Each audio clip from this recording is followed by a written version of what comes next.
Hello students, welcome to Statisticspedia. Now today in this video we will discuss the detailed syllabus for the two posts. One is Uttarakhand ASO exam and second one is RBI Grade B DSIM post. तो आज हम दोनों ही detail syllabus discuss करने वाले हैं. So first exam हम पहले discuss कर लेते हैं Uttarakhand for the post of ASO. So सबसे पहले जो स्टैटिस्टिक्स अगर आप as an optional subject choose कर रहे हैं तो हम डिटेल में थोड़ा सा डिस्कस कर लेते हैं. एंड ऑल्सो सबसे पहले हम डिस्क्रिप्टिव स्टैट्स ले रहे हैं, one of the most important topic जो एक मैक्सिमम वेटेज भी कवर करता है. That is your measure of dispersion, central tendency, skewness and kurtosis. यहाँ से मैक्सिमम क्वेश्चंस आपको मिलते हैं, तो ये आपका वेल प्रिपेयर्ड होना चाहिए. Then again we have correlation regression, one of the very important topic. तो इसमें आपको बिल्कुल डेप्थ में स्टडी करना है. Principles, curve fitting, least squares, regression lines, properties of regression, coefficients. Then after that we have probability theory and distribution theory, जहाँ पे आपको सारी अप्रोचेस जो है प्रोबेबिलिटी के, जैसे एक्सियम्स है, क्लासिकल है, एक्सियोमैटिक अप्रोच है, आपकी स्टैटिस्टिकल अप्रोच है, उसका डिटेल में आपको पता होना चाहिए. उनके किसने इंट्रोड्यूस किया है, ये जो अप्रोचेस हैं, क्या क्या अप्रोचेस होती हैं. मतलब थ्योरेटिकल पार्ट पे भी हमें मूव करना है. कई बार बहुत थ्योरी क्वेश्चंस भी आ जाते हैं, जैसे इंट्रोडक्शन कि आपके एक्सियोमैटिक अप्रोच किसने इंट्रोड्यूस किया है, statistical approach, relative frequency approach भी होती है, वॉन मिसेस ने दिया है, इस तरह से. Then additive multiplicative laws of probability, independent theorem, based rule पे कई बार थ्योरेटिकल क्वेश्चंस भी आ जाते हैं, जैसे पोस्टीरियर प्रोबेबिलिटी क्या है, प्रायर प्रोबेबिलिटी क्या है, फॉर्मूला बेस्ड क्वेश्चंस आ जाएंगे या न्यूमेरिकल क्वेश्चंस आ जाएंगे. तो उनके एप्लीकेशन पार्ट पे भी हमें फोकस करना है. तो that also covers a very good portion and carries a maximum weightage. Then we have random variables. अब ये पूरा आपका मैथमेटिकल सेक्शन आ गया है यहाँ पे.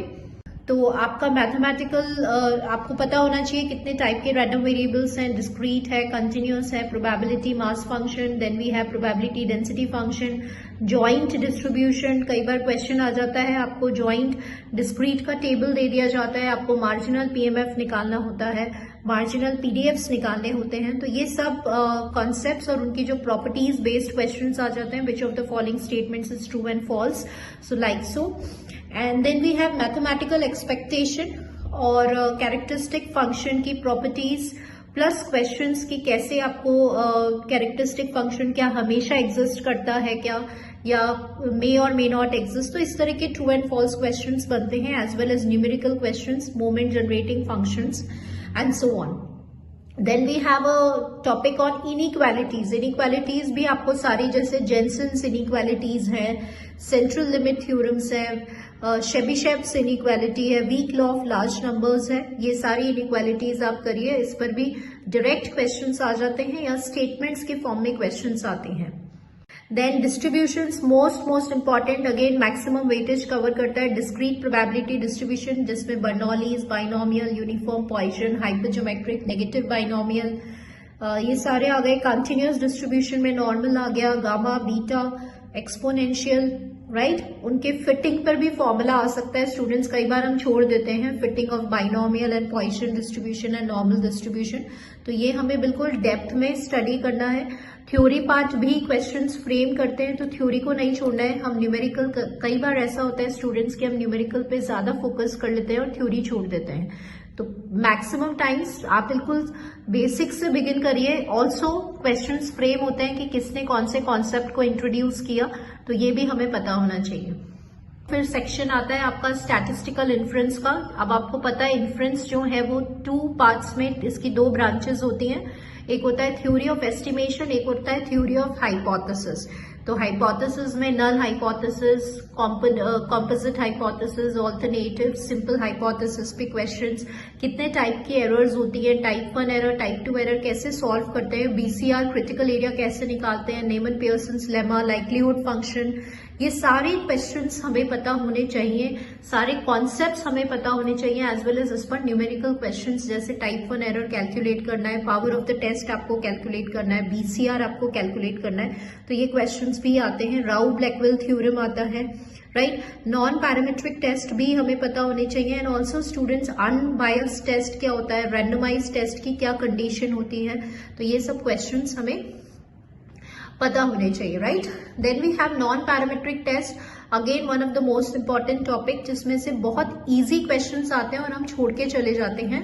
वेटेज ये इतना कैरी नहीं करता है, वेटेज इतना डिसाइडेड नहीं होता है स्टूडेंट्स, बट फिर भी नॉन पैरामेट्रिक टेस्ट में से हम लेके चलते हैं एट मैक्स 3 क्वेश्चंस, राइट, जिसमें से आपसे जैसे साइन टेस्ट कौन से डिस्ट्रीब्यूशन पर बेस्ड है, पेयर्ड साइन टेस्ट कौन से डिस्ट्रीब्यूशन पे बेस्ड है, रन टेस्ट क्या होता है, रैंडमनेस के लिए होता है क्या, तो इस तरह से कुछ क्वेश्चन है। आपको रन्स के क्वेश्चन दे दिए और आपसे रन टेस्ट कैलकुलेट करवा लिया, Mann Whitney U test, number of positive signs के फॉर्मूला, राइट, मीडियन टेस्ट किस पर कौन से डिस्ट्रीब्यूशन पे बेस्ड होता है, तो it is based on hypergeometric distribution. तो ये आपको बिल्कुल फ्रीक्वेंटली जो है आपके टिप्स पे होना चाहिए, आपका कमांड होना चाहिए, और इन क्वेश्चंस को, इन टॉपिक्स को आप छोड़ के मत जाइए। बहुत थ्योरेटिकल क्वेश्चंस और इजी क्वेश्चंस होते हैं, तो यहाँ से आप अपने मार्क्स को जो है वो अच्छा स्कोर कर सकते हैं, तो ये टॉपिक्स आपको छोड़ के नहीं जाने हैं।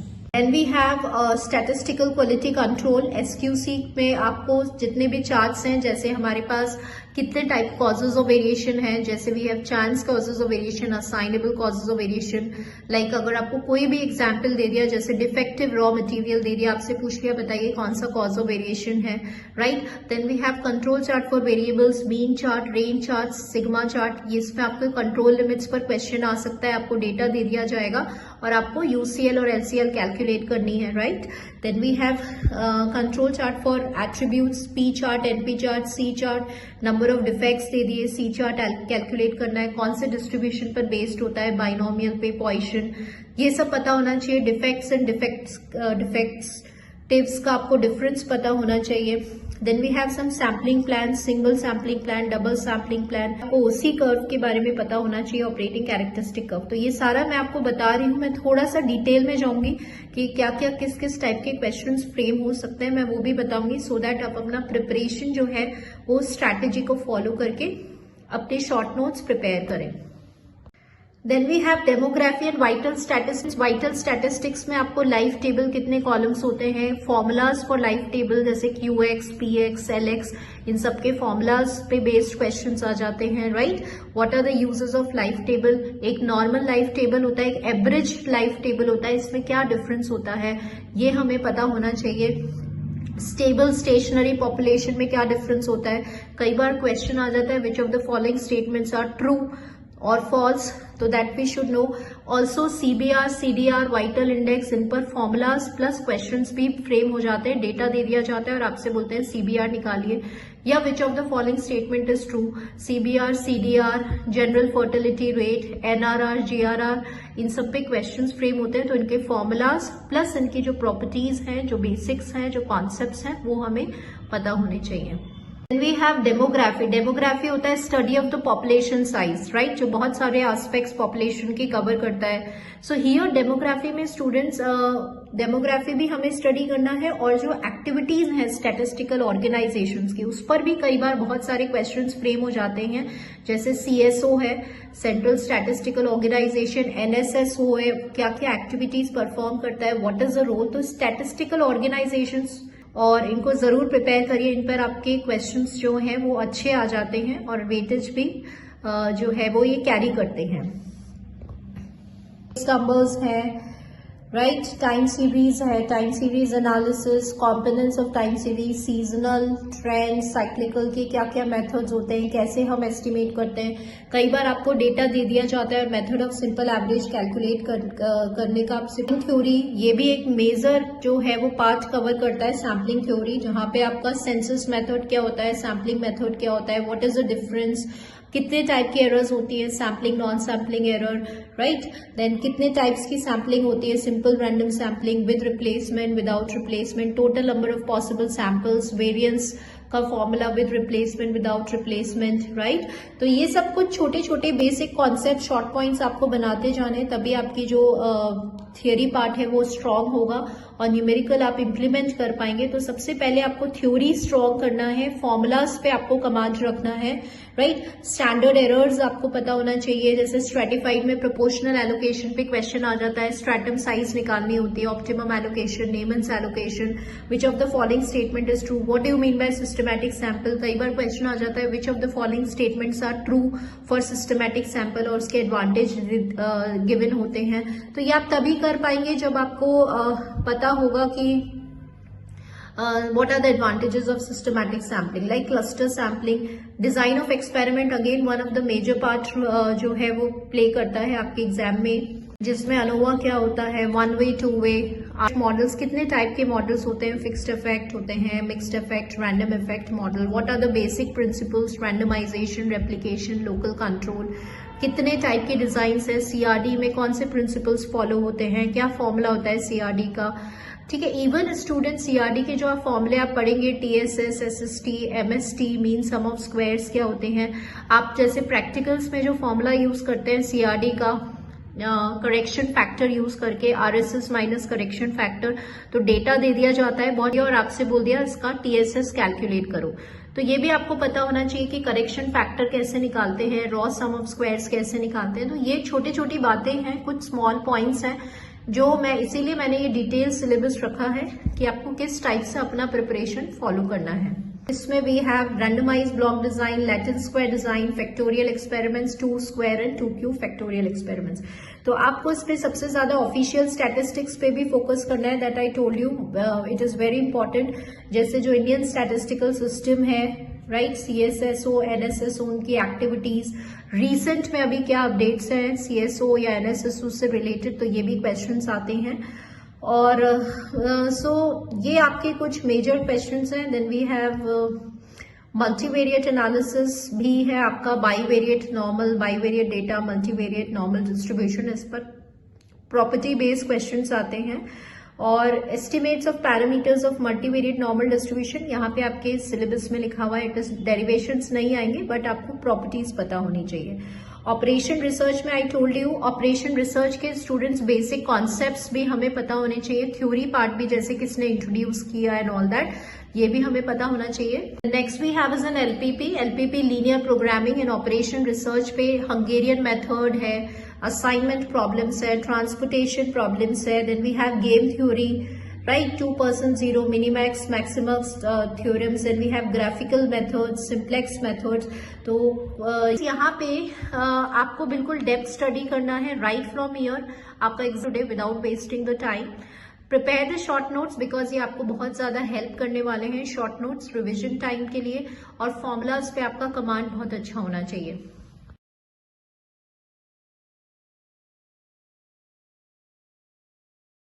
So first of all students, we have phase 1 and phase 2 and papers होते हैं। तो when we talk about the phase 1, 2 phases होते हैं आपके, phase 1 and phase 2। तो phase 1 में we have paper 1। पेपर 1 जो होता है वो आपका होता है ऑब्जेक्टिव पार्ट के क्वेश्चंस आते हैं, इसमें एमसीक्यूज बेस्ड होता है आपका पेपर 1। 100 मार्क्स, 120 मिनट्स मिलते हैं, 100 मार्क्स का ये जो होता है वो आपका पेपर 1 होता है। So students, phase 1 I told you MCQ based होता है, ऑब्जेक्टिव पैटर्न ये फॉलो करता है। टॉपिक्स जो है वो आरबीआई ने ऑलरेडी कुछ टॉपिक्स जो है वो आपको दे रखे हैं, जैसे probability, definition of probability, standard distributions दे रखे हैं आपको, जिसमें डिस्क्रीट एंड कॉन्टिन्यूस डिस्ट्रीब्यूशंस आते हैं, large and small sample theory, then we have multivariate analysis, hypothesis testing, ANOVA हो गया, analysis of variance, estimation हो गया, and stochastic process हो गया। तो ये कुछ टॉपिक्स हैं जो MCQs कैसे हम प्रिपेयर करें, क्या हमारा सोर्स ऑफ मटेरियल रहेगा, कहाँ से हमें जो है वो what books we should refer, ये सब हम डिस्कस करेंगे रिगार्डिंग पेपर 1। तो इसमें ये रहता है स्टूडेंट्स, जो पेपर 1 में क्वालिफाई हो जाते हैं वो ही पेपर 2 या फेज 2 जो है वो उसके लिए शॉर्टलिस्ट किए जाते हैं। सो स्टूडेंट्स, कोई भी प्रीवियस ईयर क्वेश्चंस जो हैं आरबीआई की वेबसाइट पे आपको अवेलेबल नहीं होंगे रिगार्डिंग टू पेपर 1। पेपर 1 जो होता है वो आपका, इसमें कोई डेरिवेशन पार्ट नहीं आता, कोई you can say descriptive part नहीं आता। बीइंग एन ऑब्जेक्टिव पैटर्न, यहाँ पे कॉन्सेप्चुअल एंड ट्रिकी क्वेश्चंस आपको मिलेंगे which is based on the logics. So that means आपको इसको बहुत अभी से ही आप तैयारी शुरू कर दीजिए। Don't wait for the dates कि कब डेट्स आएंगी, कब नोटिफिकेशंस आएंगे, then we will begin, because it is a very very high level exam. Even ये टफर होता है then your IIT JAM exam, इसका लेवल बहुत बहुत अच्छा है। So if you are planning and if you are giving this exam, then start your preparation right now without wasting the time. So students, MCQs के लिए आपको कॉन्सेप्ट्स क्लियर होना जरूरी है। मॉडरेट लेवल के जो है वो डिफिकल्टी लेवल इसका मॉडरेट होता है। Let's talk about the sources कि कहाँ से आपको इसका सोर्स मिलेगा। तो सबसे पहले तो इसके कुछ सोर्सेज जैसे मैं आपको बताती हूँ कि कुछ बुक्स मैं आपको रिकमेंड करना चाहूंगी। जैसे VK रोहतगी एक बुक है प्रोबेबिलिटी पे, आप साहू बुक रेफर कर सकते हैं कॉन्सेप्चुअल के लिए। आप स्टोकेस्टिक प्रोसेस के लिए J मैदी रेफर कर सकते हैं। ग्रेबिल बुक एक आती है बूट ग्रेबिल की, that is again a very good book that you can refer. तो ये कुछ बुक्स हैं शॉन्ग सीरीज, ये क्योंकि आपका कॉन्सेप्ट क्लियर होना बहुत जरूरी है। And for the practicing, now I told you that this is इसका जो लेवल है वो बहुत बहुत अच्छा है। सो आप प्रीवियस ईयर क्वेश्चंस के लिए आप क्या करिए, आप क्वेश्चंस रेफर करिए, previous year questions for ISS Indian statistical service के क्वेश्चंस लीजिए, IIT जैम के प्रीवियस ईयर क्वेश्चंस को सॉल्व कीजिए, CSIR में मैथमेटिकल साइंसेस के प्रीवियस ईयर क्वेश्चंस को सॉल्व कीजिए। गेट में स्टैटिस्टिक्स जो है वो आपका 2019 में इंट्रोड्यूस हुआ है, तो उसके आप पेपर्स जो हैं वो अवेलेबल हैं, वो प्रैक्टिस के लिए आप पेपर्स सॉल्व करिए, बिकॉज लेवल वही रहेगा, उससे आपके जो कॉन्सेप्ट्स हैं वो लॉजिक्स हैं वो बहुत ज्यादा क्लैरिफाई होंगे। और तो ये कुछ सोर्सेस हैं जो मैं आपको बताना चाह रही थी। आप प्रीवियस ईयर जो हैं वो इनके क्वेश्चंस जरूर सॉल्व कीजिए। प्लस स्टडी मटेरियल के आप नेप्टेल जो है ना, वहां पे अगर जैसे सैम्पलिंग थ्योरी है तो वहां पे IIT कानपुर शलभ सर के नोट्स आप जरूर रेफर करें, because they are very very good. Shalabh sir के notes IIT Kanpur sampling theory के लिए, नेप्टेल पे जो वीडियोस हैं उनको रेफर करें, वहां से आपको बहुत बहुत हेल्प मिलने वाली है। सो ये बेस्ट सोर्सेज हैं।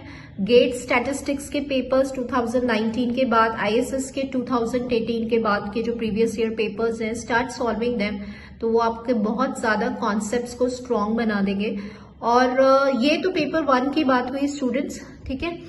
पेपर 1 क्लियर अगर आप कर लेते हैं तो फिर आप अगर शॉर्टलिस्ट हो जाते हैं तो फेज 2 में जाएंगे। फेज 2 में we have an descriptive type of questions, that is, और इंग्लिश का एक पेपर होता है। तो अभी हम डिस्कस कर लेते हैं पेपर 2, दैट इज जिसका नेचर, जिसका फॉर्म होता है डिस्क्रिप्टिव।